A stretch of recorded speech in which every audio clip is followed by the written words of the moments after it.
আমার সহকর্মী শিক্ষক বৃন্দ এবং আমার ছাত্রছাত্রীরা, ভালোবাসার ছাত্রছাত্রীরা,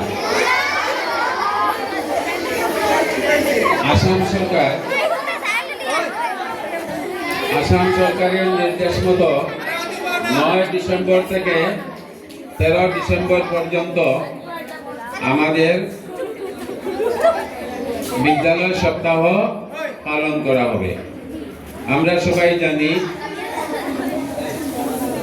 পড়াশোনার জন্য সুস্থ শরীর, সুস্থ মনের প্রয়োজন। খেলাধুলা শুধু হাসি ফুর্তির জন্য নয়, খেলাধুলায় আমরা যে হাসি খুশি করি তার এফেক্ট শরীরের উপর, মনের উপর পড়ে।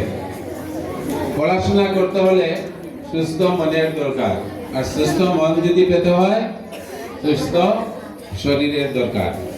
তাই খেলাধুলার আয়োজন। আসাম সরকার অনেক টাকা খরচ করে প্রত্যেক স্কুলে নির্দেশ দিয়েছে যে সব স্কুল উইক পালন করার জন্য। স্কুল উইক আমরা কিভাবে পালন করব? খেলাধুলা, কালচারাল প্রোগ্রাম ইত্যাদির মাধ্যমে।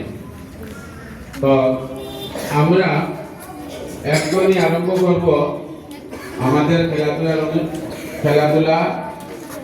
খেলাধুলার সূচি অনুযায়ী আমরা এক এক করে খেলব। তোমরা কিন্তু সবাই শান্তিতে বসে থাকার জন্য যারা থাকবে তারা সবাই শান্তিতে বসতে হবে। যারা খেলবো তাদেরকে সুযোগ দিয়ে দিতে হবে, ঠিক আছে? আর এই খেলাধুলার মাধ্যমে আমাদের মনে প্রতিযোগিতার মনোভাব সৃষ্টি হয়।